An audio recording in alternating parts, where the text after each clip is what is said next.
ni siquiera creen que va a haber un rapto. Han atacado esta doctrina como han atacado otras también, ¿verdad? Hay de todo. En la viña del Señor hay de todo.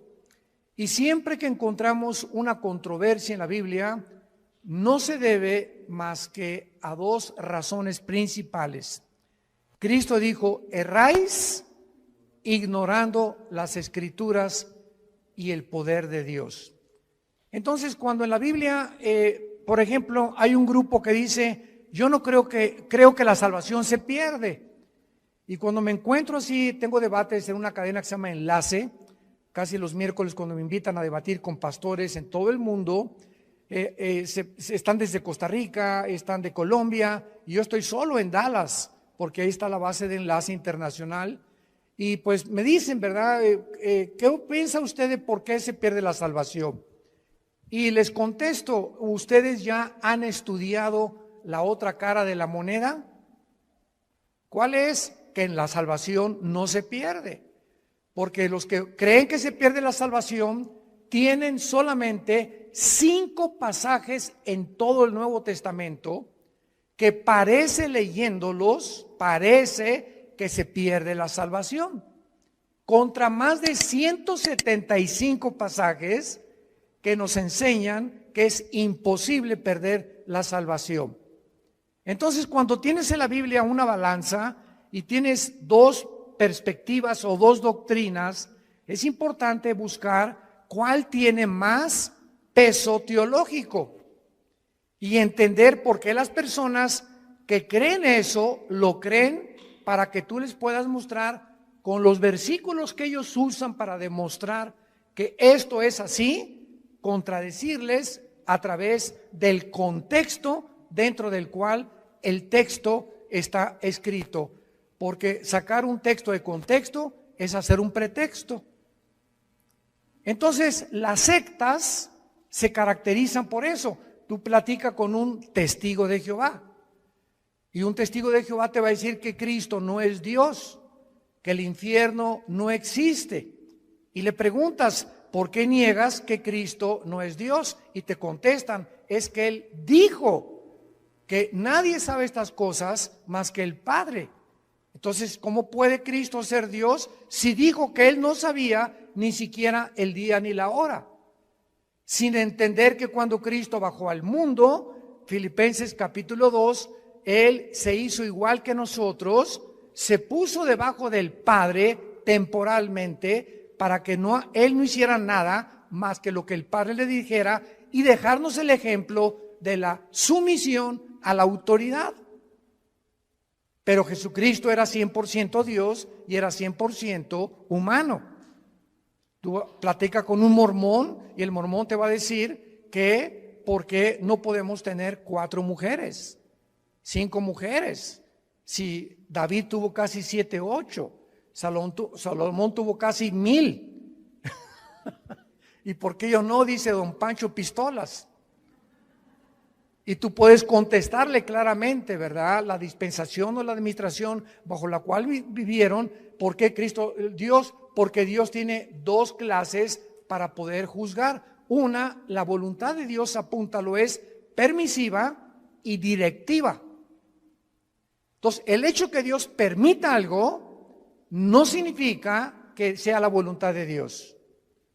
Una muchacha llegó un día y me dice: ¿es por qué me permitió casarme Dios con este patán de esposo que me golpea, etcétera, etcétera? Si yo le pedí a Dios, y le dije: porque tú aceptaste casarte con él y tú sabías perfectamente bien lo que hacías. Tenías 2 años sin ir a la iglesia cristiana y te casaste con el primer camión que pasó por ti. Entonces Dios lo permitió, pero no era la voluntad de Dios. Porque si tú hubieras permanecido en la voluntad de Dios, Dios te hubiera dado la persona que Él quiere desde antes que naciéramos, que nos acompañara en nuestra vida matrimonial. Entonces tenemos que comprender eso.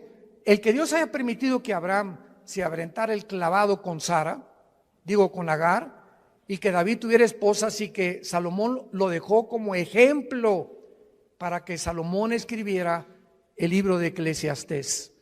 Y ahí Salomón lo explica claramente. A la risa le digo: enloqueces al placer de qué sirve esto.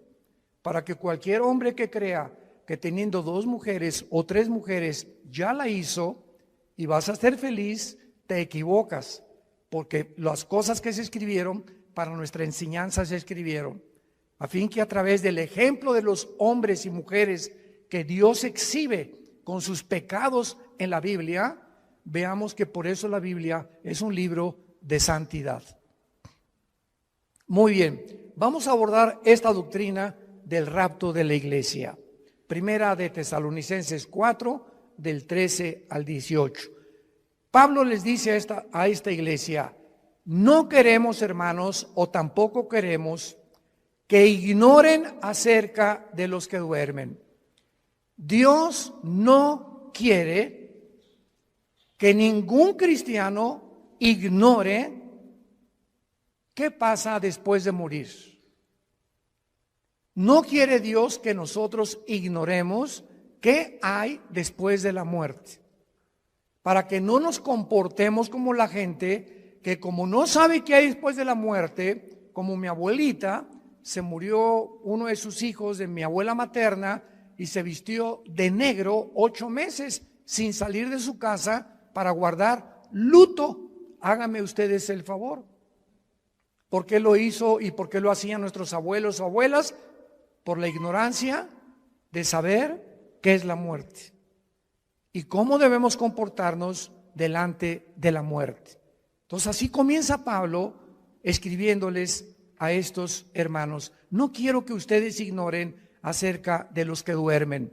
La palabra dormir se usa para morir en el Nuevo Testamento, y vamos a demostrar que una persona cristiana que se muera nunca pierde su conciencia de su existencia. Todas las personas que vamos a ver en la Biblia en esta tarde, vamos a demostrarles que cuando murieron estaban conscientes, pero su cuerpo es el que duerme en la tumba, es la resurrección de los muertos. Pero el alma y el espíritu, en el momento de la muerte, nos vamos inmediatamente, salen del cuerpo, lo vamos a ver, a la presencia de Dios.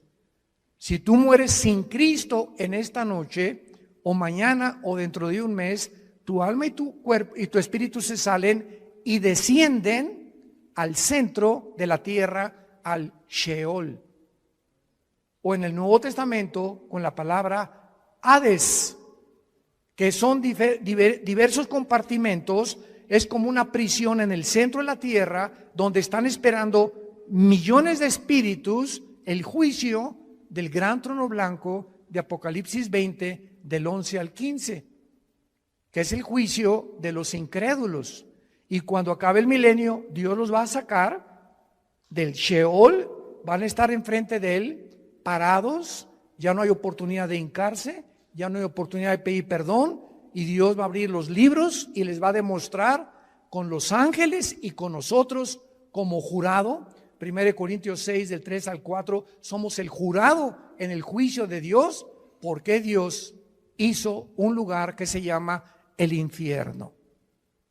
Y si no hubiera un infierno, el Dios de la Biblia sería un monstruo, porque si no hay un castigo para las gentes que no fueron castigadas en la vida, pues entonces se salieron con la suya, porque nadie los castigó. Se empanzonaron y crecieron y se rieron y se emborracharon y violaron niños y fueron pederastas y violaron mujeres y tuvieron 3 o 4 y abandonaron sus matrimonios y dieron mal ejemplo a sus hijos y robaron y se aprovecharon de su puesto como políticos, etcétera, etcétera, y de repente se mueren en un accidente o les da un ataque al corazón. ¿Y qué?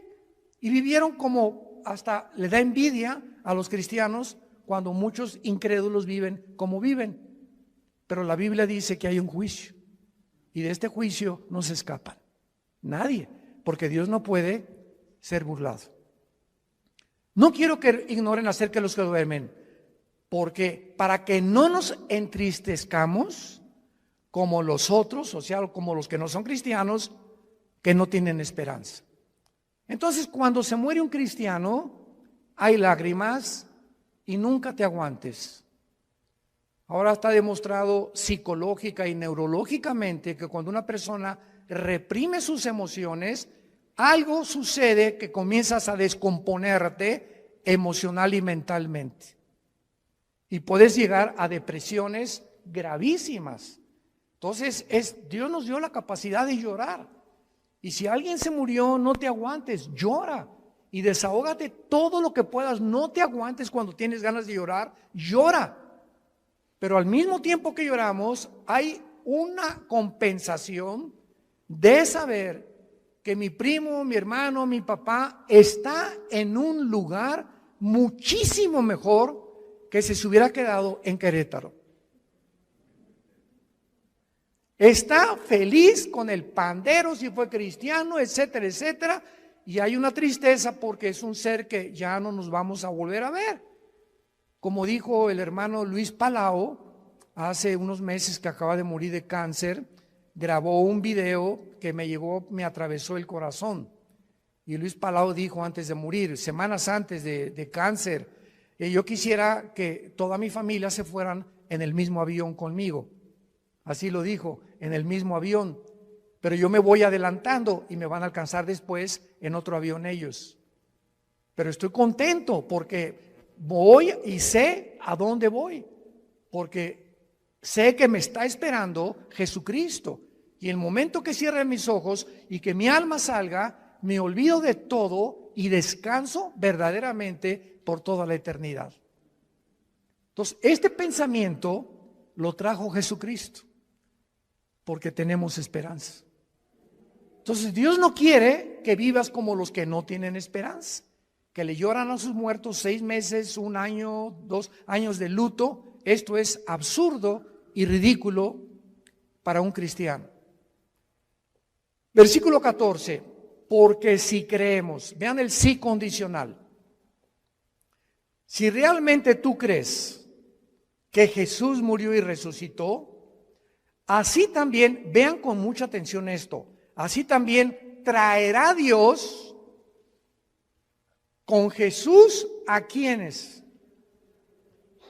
Cuando Jesús venga en el arrebatamiento, si tú mueres hoy en la noche o yo muero hoy en la noche como cristianos y no ha venido el arrebatamiento, que vamos a hablar más adelante, nos vamos al cielo y cuando venga Jesús, que no va a poner sus pies en la tierra en el rapto, va a ser en el cielo y vamos a venir con Él los que hemos muerto en Cristo, de Pentecostés a nuestros días. Porque los santos del Antiguo Testamento resucitan después de la tribulación. Entonces hay varias resurrecciones, como dice 1 Corintios 15, 22 al 28, que lo vamos a ver más tarde. Entonces, cuando venga Cristo, traerá con Jesús a los que durmieron con Él. Esto implica que los muertos ya están con Jesús, no están en el cementerio. Ya están con Jesús los muertos, no están en el cementerio. Como el cuento de el Día de Muertos en México, ¿no? Que estaba la India María en el cementerio con una olla de mole. Y llegó la señora Pompidou con un ramo de flores. Y entró la señora Pompidou al cementerio con su ramo de flores así. India bruta, le dice, ¿cuándo crees que tu muertito se va a comer el mole? Y le contestó la India María, cuando venga el suyo por las flores. O sea, tanto los ignorantes como los de la clase alta cometen el mismo error que se llama paganismo. Cuando nosotros enterramos a alguien, un cristiano no regresa nunca al cementerio, porque no hay nada más que huesos y lagartijas.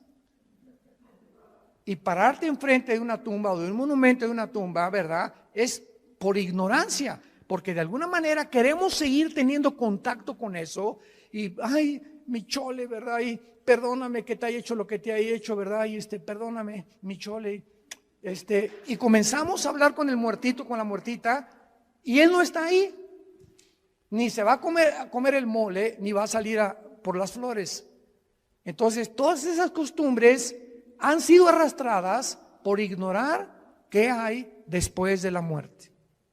Y Jesús vino a abrirnos los ojos y el entendimiento para que vivamos con una vida de la verdad y del conocimiento. Versículo 15, por lo cual, entramos en materia, os decimos esto en palabra del Señor. O sea, Jesús le reveló a Pablo lo que vamos a leer. Que nosotros que vivimos, que habremos quedado hasta la venida del Señor, no precederemos a los que durmieron, porque el Señor mismo, con voz de mando, con voz de arcángel y con trompeta de Dios, descenderá del cielo, y los muertos en Cristo resucitarán primero. Luego nosotros los que vivimos, los que hayamos quedado, seremos, apunta la palabra en tu Biblia, arpazo, tal como suena con Z, arpazo, como el arpazo de un tigre o el de un león que hace esto para arrebatar la carne. Y esta palabra se tradujo arrebatados y significa ser sacado o quitado de en medio súbitamente. Por eso se llama rapto, viene del latín raptarus. Entonces, usar arrebatamiento o el rapto de la iglesia son palabras sinónimas, pero se tradujo arrebatados. Y es la palabra arpazo, que se traduce ser quitado, es cuando alguien rapta a alguien, viene y lo quitan y lo suben a un coche, ¿verdad? Súbitamente de repente y te inmovilizan y te desaparecen. Por eso se llama que seremos raptados. De repente, millones de personas en el mundo van a encontrar la ropa tirada en el suelo. Todos los bebés van a desaparecer del planeta Tierra y los niños menores de edad hijos de los cristianos. Aviones van a chocar porque los pilotos chocaron, porque desaparecieron los pilotos. Los congestionamientos de tráfico en las carreteras van a ser espantosos por tantos choferes que desaparecieron de sus trailers, de sus carros y tuvieron que chocar. Va a haber un congestionamiento impresionante en los medios de comunicación, tratando todos de poder investigar qué sucedió, qué pasó, quién se llevó a millones de personas del planeta Tierra. ¿Qué creen ustedes que el mundo va a contestar? Se los llevaron los ovnis. Y no es coincidencia que desde 1948, cuando Israel regresa a su tierra, desde el 48 hasta nuestra época, y más en los últimos meses, se ha promulgado y ha aumentado la comunicación y la investigación sobre el fenómeno de los ovnis. Las Naciones Unidas ya tienen un departamento dirigido por una hindú, una mujer de la India, encargada de investigar el fenómeno ovni. Al expresidente Trump le dijeron los senadores que por favor explicara el problema de Roswell, que en Nuevo México parece que cayó un ovni en Estados Unidos y que había un habitante dentro de él que lo sacó la CIA y el Pentágono en Estados Unidos y descubrieron que pues era completamente falso. Entonces, ¿por qué están apareciendo tantos platillos voladores en el cielo? Yo quiero darles ahorita la respuesta. Una vez me preguntaron, ¿por qué ustedes los cristianos no creen en los ovnis? Y yo les contesté, ¿quién dice que no creemos? Claro que hay muchos videos falsificados y relatos de personas que fueron raptadas por ovnis o que también hicieron experimentos genéticos con ellos, pero hay hechos que son reales. Y yo estuve traduciendo, ¿te acuerdas, Alan? De Jim Arwin. Jim Arwin fue el piloto de la nave Apolo 15, que fue el primer vehículo que caminó en la luna. Y Jim Arwin vino a México y me llamaron a mí, ya hablaba yo inglés en aquel tiempo, para que fuera su traductor. Fuimos como 6 o 7 universidades, ¿te acuerdas? Y Jim Arwin estuvo platicándonos con nosotros que él vio, porque allá cuando regresaba de la luna, él se convirtió a Cristo. Y en la escuela donde iba Alan tenía a un hijo que ellos adoptaron. ¿Te acuerdas? Era un taiwanés o de Filipinas, que era la misma escuela donde iba Alan y nuestra hija Kim, que ya murió de cáncer. Pero Jim Arwin me dijo, mira Armando, yo vi una cosa que pasó enfrente de la nave cuando íbamos entrando ya a la atmósfera, que era una velocidad Mach 3, o sea, imposible que ninguna nación haya fabricado tal artefacto que pueda trascender la velocidad del sonido. Y le dije, ¿qué era? Dice, nada más vi algo como plateado que pasó enfrente de mí. Entonces, hay astronautas y hay pilotos de integridad que dicen que se han enfrentado con este fenómeno de los ovnis. ¿Y cuál es la respuesta? La respuesta es que es real. Nada más que los cristianos no les llamamos ovnis, les llamamos ovis. Objetos voladores identificados. Porque no negamos que existen, pero sabemos quién está detrás de ese fenómeno. Son materializaciones de la energía satánica. Satanás está preparando el mundo para que cuando venga el arrebatamiento de la iglesia, sepa el mundo que fuimos sacados del mundo por extraterrestres. Ahorita, en el estado de Colorado, en Estados Unidos, el más grande observatorio de los ovnis, ¿quién creen ustedes que lo financia? El Vaticano. ¿Y saben cómo se llama el observatorio? Lucifer. Lucifer, el más grande observatorio que está tratando de encontrar, porque dijo el Papa Francisco que si llegaban los ovnis, él los iba a evangelizar. Bueno, no nos vamos a perder con eso, ¿verdad? Pero vamos a explicar esto claramente. Dice el versículo 5 que cuando Jesucristo venga en el rapto, va a haber una generación de cristianos vivos. Dios quiera que seamos nosotros. Muy bien. Y dice el versículo 16 que cuando Él venga, viene con voz de mando que solamente lo vamos a oír nosotros. Viene con el arcángel Miguel, que es el comandante en jefe de la nación de Israel. Y también dice la Biblia que vendrá con una trompeta. Y esta trompeta no es la última trompeta del capítulo 14 de Apocalipsis, porque las trompetas del Apocalipsis son de juicio. Y la trompeta que se va a usar aquí es para llamarnos a nosotros. Vamos a oír como un shofar. Porque en el libro de los Números, en el Antiguo Testamento, cuando acampaban, usaban 2 trompetas. Entonces en el desierto eran 2 millones de personas. ¿Y cómo podía Moisés decirles, mándeles un Twitter a los que se encuentran como a 1 kilómetro acampados, porque necesito tener una reunión mañana en Zoom con ellos? Entonces, agarraban una trompeta y tenía un sonido continuo, y cuando la gente lo oía, se acercaban alrededor del campamento y de la tienda de Moisés y de Josué para saber que él tenía instrucciones, y había otro toque de trompeta que era que era repetido, que significaba empaquen porque nos vamos, estamos cercanos por el enemigo. Entonces, uno era para reunir al pueblo y el otro para huir, porque tenían que cambiarse de lugar, porque sentían que venían enemigos contra ellos. Y el toque de trompeta que vamos a oír es para reunirnos con Jesús.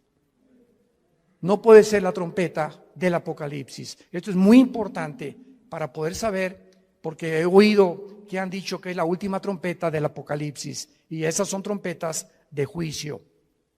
Entonces dice la Biblia, Cristo descenderá del cielo, versículo 16. Y noten ustedes que los primeros en encontrarse en el aire con Cristo serán los muertos, pero vean ustedes, en Cristo. O sea, desde Pentecostés hasta nuestros días se formó la iglesia. La iglesia no existía en el Antiguo Testamento, no existía en los evangelios. Fue cuando en Pentecostés, bajo el Espíritu Santo, que se formó el cuerpo de Cristo. Y ahora la iglesia somos seres humanos que estamos en Cristo, injertados en Él. Dice Efesios 5, somos parte de sus huesos y de su carne de Cristo, es el cuerpo místico de Cristo. Entonces en el rapto, si nosotros estamos vivos y viene ahorita a las 7:30 de la noche y oímos, vamos a oír, ¿verdad? Nada más nosotros un sonido y de repente en un abrir y cerrar de ojos estamos en el cielo con Él, ya Él viene con todos tus parientes que murieron antes que nosotros en Él. Los santos del Antiguo Testamento resucitan después de la tribulación. Y este orden, porque dice en 1 Corintios 15, 22 al 28, que hay un orden establecido por Dios para la resurrección de los muertos. Primero Cristo las primicias, después los que son en Él. O sea, la iglesia que somos nosotros. Y dice la Biblia, luego nosotros los que vivimos, los que quedemos, seremos arrebatados juntamente con ellos en el aire. El rapto es en el aire, Jesús no baja. La segunda venida baja y planta sus pies en el monte de los olivos. Zacarías capítulo 14, del 12 en adelante. Cristo pone sus pies en el monte de los olivos donde fue crucificado. Y dice Zacarías 14, se va a hacer un valle de sur a norte y de oriente a occidente. Se va a hacer una cruz en el suelo. Va a ser como una hendidura que se va a hundir la tierra formando una cruz cuando Cristo venga y viene con nosotros, Apocalipsis 19, a establecer su reino. Son dos eventos completamente diferentes. Veamos el otro pasaje en 1 Corintios capítulo 15, versículos 51 al 53. Pablo comienza diciendo, les digo un misterio. El rapto de la iglesia, síganme con mucho cuidado, era desconocido por los judíos. Ningún profeta del Antiguo Testamento habló del rapto de la iglesia, que habría un grupo de personas que no íbamos a morir. Era desconocido bajo el Antiguo Testamento. En los evangelios no se encuentra, en Mateo, Marcos, Lucas y Juan, no se encuentra el rapto. Más que cuando Jesús dice en Juan 14, voy a preparar una morada para ustedes y vendré y os tomaré a mí mismo. De una forma indirecta, la palabra os tomaré a mí mismo, que es en el griego paralambano, apúntalo, paralambano significa ser sacado y unido a Cristo. Y al apóstol Pablo, no a Juan, no a Pedro, no a Santiago, no a Mateo, no a Lucas, a nadie el Espíritu Santo le reveló este misterio. Entonces estaba escondido, era un secreto que Dios tenía guardado para nosotros los que pertenecemos a la iglesia. Y se lo revela al apóstol Pablo. Les voy a decir un misterio, dice Pablo. ¿Cuál es este misterio? Que no todos vamos a morir, pero todos vamos a ser transformados. Cuando venga el arrebatamiento estamos vivos en milésimas en un parpadeo de ojos, mi cuerpo, tu cuerpo es transformado a la semejanza del cuerpo con el cual Cristo resucitó. Porque si me preguntan, ¿cómo va a ser nuestro cuerpo? ¿Me voy a parecer a John Travolta? ¿Me parecería a Madonna cuando resucite? Y tenemos curiosidad de cómo va a ser nuestro cuerpo, ¿verdad? Lo vamos a ver ahorita con mucho detalle, porque la Biblia nos dice cómo va a ser nuestro cuerpo. Entonces, este misterio es que habría una generación de cristianos que no vamos a saber lo que es morir.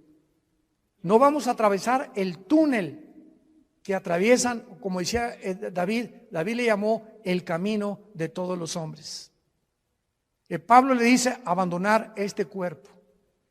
Entonces, este misterio fue revelado al apóstol Pablo y dice el versículo 52 explicándonos cómo va a suceder. En un momento, en un abrir y cerrar de ojos, a la final trompeta, porque se tocará la trompeta y los muertos serán resucitados incorruptible y nosotros transformados, porque es necesario que esto corruptible se vista de incorrupción y esto mortal se vista de inmortalidad.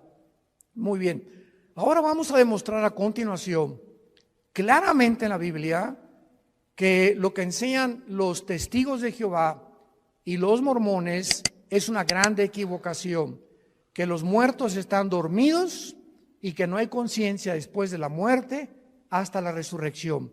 Vayamos primero a Génesis capítulo 35 en el Antiguo Testamento. Esto es un microscopio para lo que vamos a leer. Aconteció que al salírsele, apúntalo, Nepesh. Nepesh con SH al final. Es la palabra hebrea para alma. Al salírsele el Nepesh o el alma murió. Desgraciadamente hay una traducción de la Biblia que se llama la Nueva Versión Internacional. Yo no se la recomiendo a nadie.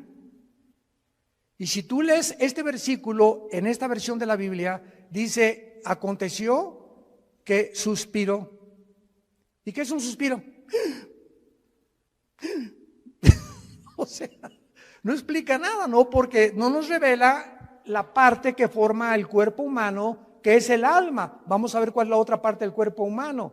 Y cuando dice la Biblia Nepesh, si lo quieres apuntar, el alma es el centro de la mente, las emociones, la voluntad y los sentimientos.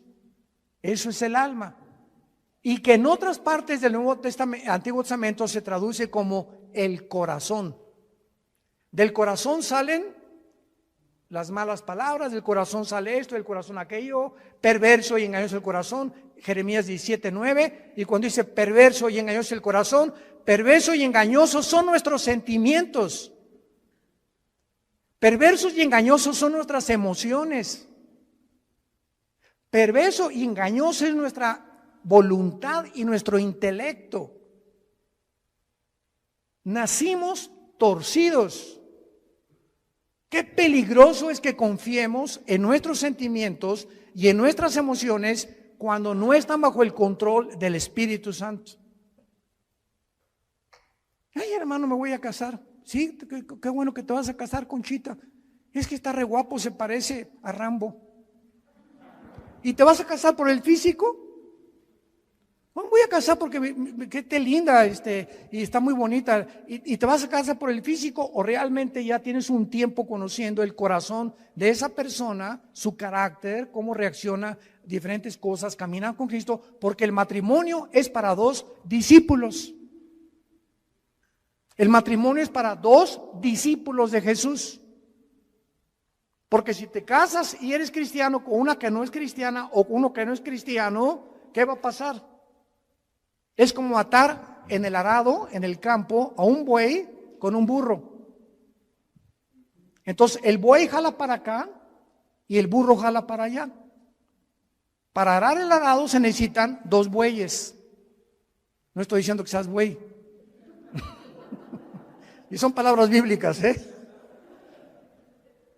Entonces, por eso están unidos para arar con un yugo los dos, y el yugo del matrimonio es Cristo. Entonces, si los dos no están y Cristo no está en medio, cordón de tres dobleces es difícil de romperse, dice Eclesiastés capítulo 4. Por eso es tan importante entender que el matrimonio es para discípulos. Aconteció que al salírsele el alma, murió. Al morir, ¿qué se sale de nosotros? Se sale el alma. Ahora el versículo 29 del mismo capítulo. Y exhaló Isaac el Roach. Así como suena, se pronuncia la CH en hebreo como J, Ruach. Se le salió y se traduce espíritu. Y el espíritu es la parte inmaterial a través de la cual conocemos, adoramos y servimos a Dios.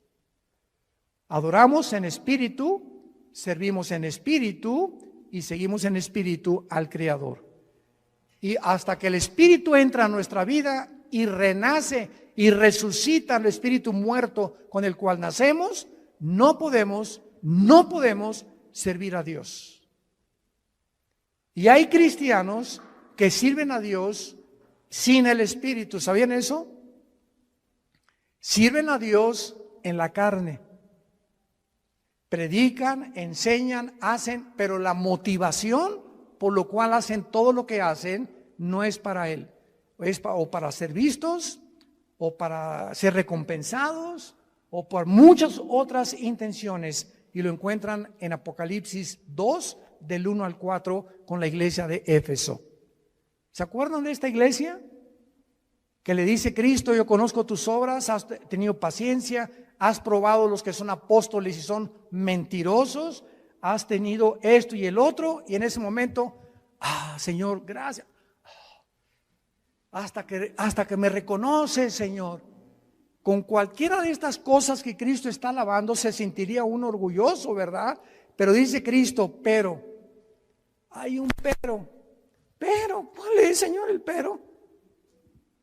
Que tengo contra ti que has perdido tu primer amor. O sea, todas estas cosas que Cristo alabó son buenas, pero lo estaban haciendo sin amor a Él. La carne es bien consagrada. Se llama la religiosidad. Y son de esos hermanos que, ¿y por qué el hermano se tatuó? ¿Y por qué trae el pelo largo? ¿Y por qué trae ese vestido tan caro, la hermana? ¿Y por qué la otra parece china poblana? ¿Y por qué esto y por qué el otro? ¿Y por qué se ponen aretes? ¿Y por qué celebran la Navidad? Dios mío, santo, no sé a qué virgen invocar. Que no hay ninguna, ¿verdad? Pero Jesús, María y José y el burrito que los acompaña. Es increíble que estén continuamente tratando de ver que el cristianismo es a través de cómo te vistes, de si estás tatuado. Una vez me dijo un señor, ¿ya viste ese hermano que está tatuado? Y le dije, es peor la panza de Santa Claus que tienes tú. Se pintó algo en el cuerpo, ¿y quién está haciendo más daño a su cuerpo? ¿Él o tú? Y peor si tomas Coca-Cola. Entonces, cuando apuntamos a alguien, 3 dedos nos apuntan a nosotros, nos damos cuenta. Tengamos cuidado a quién juzgamos y a quién le señalamos el dedo, porque estamos buscando siempre que creemos que somos mejores que otros por la forma como nos comportamos, y a Dios se le adora en espíritu y en verdad. Es que en la Navidad es paganismo y ¿sabe? Cállese. Mi esposa le pone el árbol de Navidad más lindo que hay con esferas y estamos en Navidad. Jingle bells, noche de paz, contentos, alegres. Pero hoy, hermanos, no pusieron árbol, no pusieron nada y con sujeta.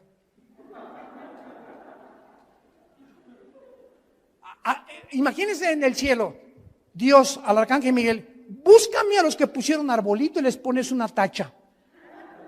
¿Se imaginan ustedes que así Dios calificara la vida espiritual de nosotros? Los que pusieron y los que no pusieron, los que toman vino y los que no toman vino, los que están tatuados y los que no están tatuados. Dios ve el corazón. El gozo y la paz en el espíritu que tengamos y la comunión con Él. Eso es lo que Dios busca en nosotros. Ahora veamos en Filipenses capítulo 3, ya que hemos visto que al morir se sale el espíritu y el alma. No estamos dormidos. ¿Cómo será nuestro cuerpo cuando nosotros resucitemos? Dice Filipenses capítulo 3 con muchísima claridad.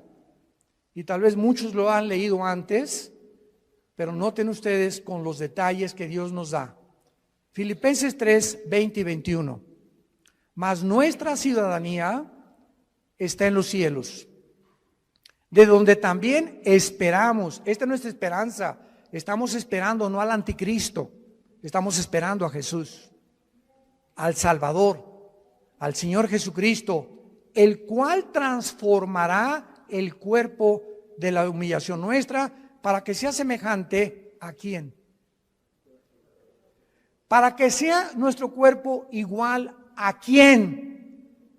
Al cuerpo con que Cristo resucitó.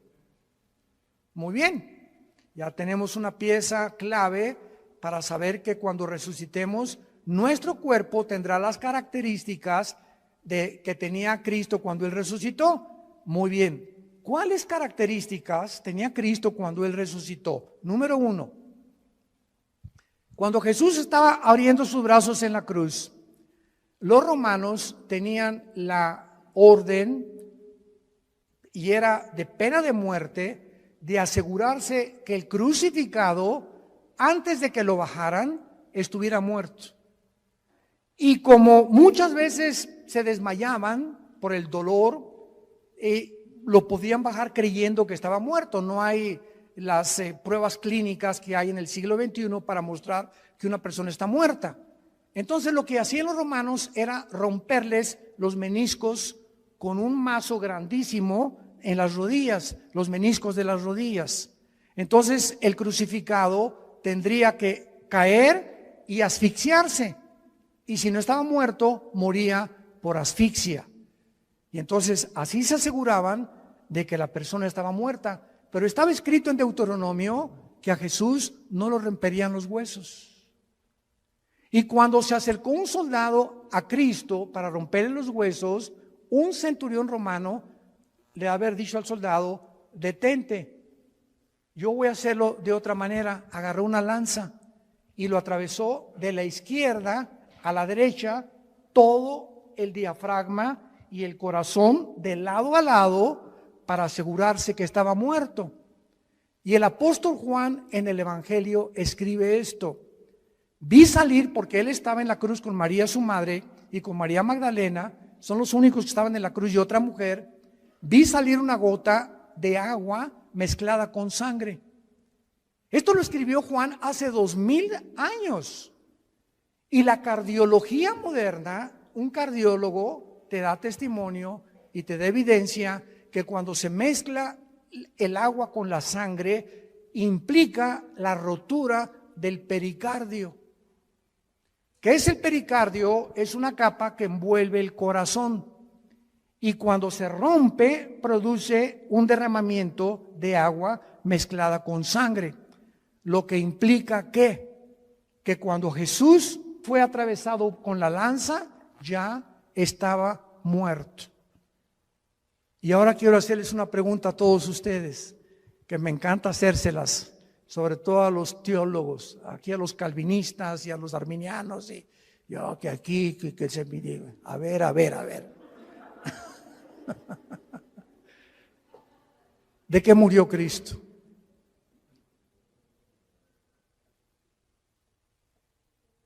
Nadie, ¿verdad? ¿De qué murió? No murió de asfixia. Cuando lo atravesó en la lanza ya estaba muerto. ¿De qué murió? El Salmo 22, ya lo contestaron. Ya viste uno de mis videos. En el Salmo 22, 1000 años antes de que Cristo fuera crucificado, antes de que ni siquiera se practicara la crucifixión. Increíble. David escribe: Dios mío, ¿por qué me has desamparado? Comienza David a escribir 1000 años antes lo que Jesús pronunció en la cruz, y lo que Jesús desde la cruz, como si David se hubiera adelantado al futuro, se hubiera metido en la cruz de Cristo y él estuviera viendo lo que Cristo vio desde la cruz. Esto es impresionante. Y más adelante David escribe: horadaron mis manos y mis pies, y mi corazón fue como la cera. Cristo murió en el momento que tus pecados y mis pecados fueron puestos sobre su cuerpo, rompieron su corazón. Murió de dolor moral. No soportó llevar en la cruz nuestros pecados, y fueron nuestros pecados los que produjeron su muerte. Y 700 años antes de que él muriera, el profeta Isaías, capítulo 53, escribió: despreciado y desechado entre los hombres, varón de dolores, escondimos de él el rostro, fue menospreciado, no le estimamos, molido fue por nuestros pecados y completamente deshecho por todo lo que nosotros hicimos. Qué increíble que Isaías haya escrito eso, que fue el pecado lo que mató a Jesucristo. Y que el Padre haya permitido que su Hijo fuera crucificado, maltratado, despedazado. Cristo en la cruz, dice Isaías 52, los últimos 2 versículos antes de entrar al 53, que no había parecer en él. Cristo en la cruz era un guiñapo humano. Nadie reconocía, estaba deformado de los golpes, de los latigazos, de la sangre que le corría por su rostro. No tenía los tejidos subcutáneos, los tenía completamente abiertos, del látigo de 9 colas que tenían puntas de hueso con acero, y los romanos lo envolvían y el látigo le daba 4 veces, y cuando jalaban el látigo desgarraba todos los tejidos subcutáneos del pecho y de la espalda. Cuando él estaba en la cruz era un guiñapo humano. Cristo en la cruz era un monstruo. ¿Por qué? Porque eso es lo que hace el pecado, nos hace monstruos. El pecado el pecado hace y tuerce lo que es la imagen de Dios en nosotros. Y el cristiano tiene que proyectar la santidad. El cristiano tiene que proyectar el gozo, la paz del Señor. Y tú lo puedes ver en amigos tuyos o en personas que no son cristianas. Ve la mirada que tienen. Será. La lámpara de nuestro cuerpo son los ojos. Pero Cristo muere de esa manera para que Dios nos recordara el tiempo en que nosotros tenemos que estar conscientes de lo que el pecado nos hace en nuestra vida. Y vayamos en penúltimo lugar, Apocalipsis capítulo 6.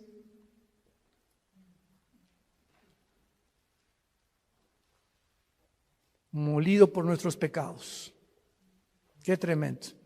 En Apocalipsis 6 vemos otra evidencia de que cuando morimos no estamos dormidos. Capítulo 6, versículo 9 en adelante. Cuando abrió el 5º sello, vi, dice el apóstol Juan, vi bajo el altar las almas de los que habían sido muertos por causa de la palabra de Dios y por el testimonio que tenían. ¿Cómo podía Juan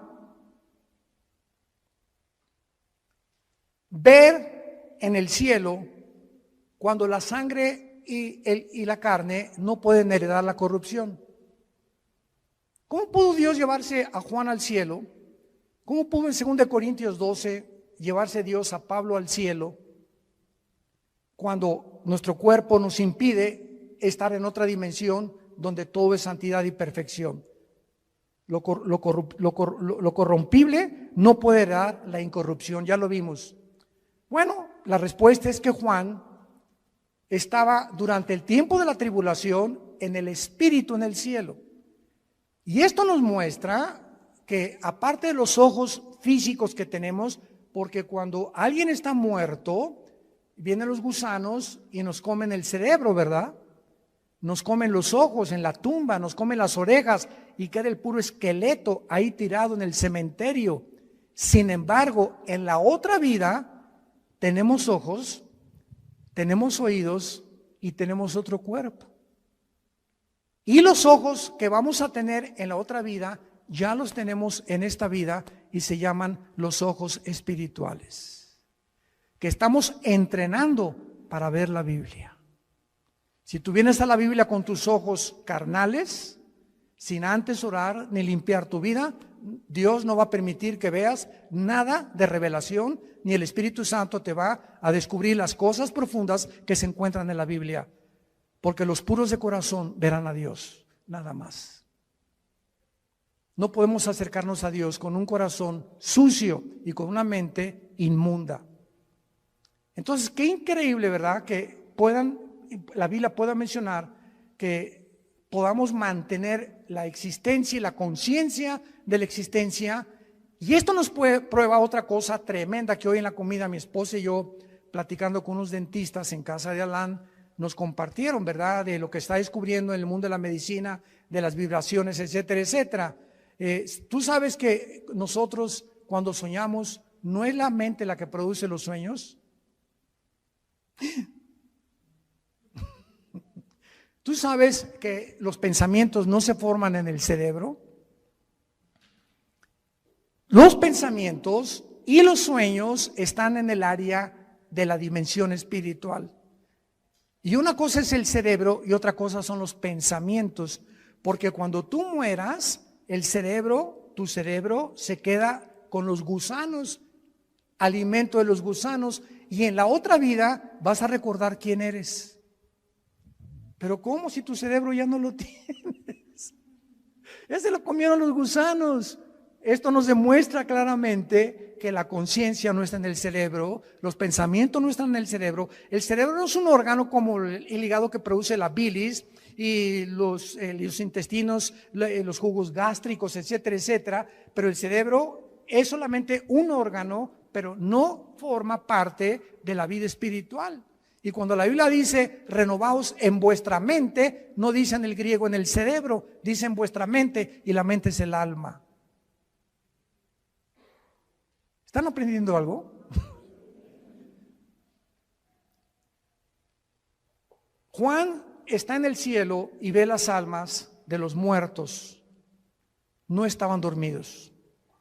Y Juan, versículo 10, los oye que los muertos tenían cuerdas vocales en la otra vida. Las que tenemos aquí, los gusanos se las comieron.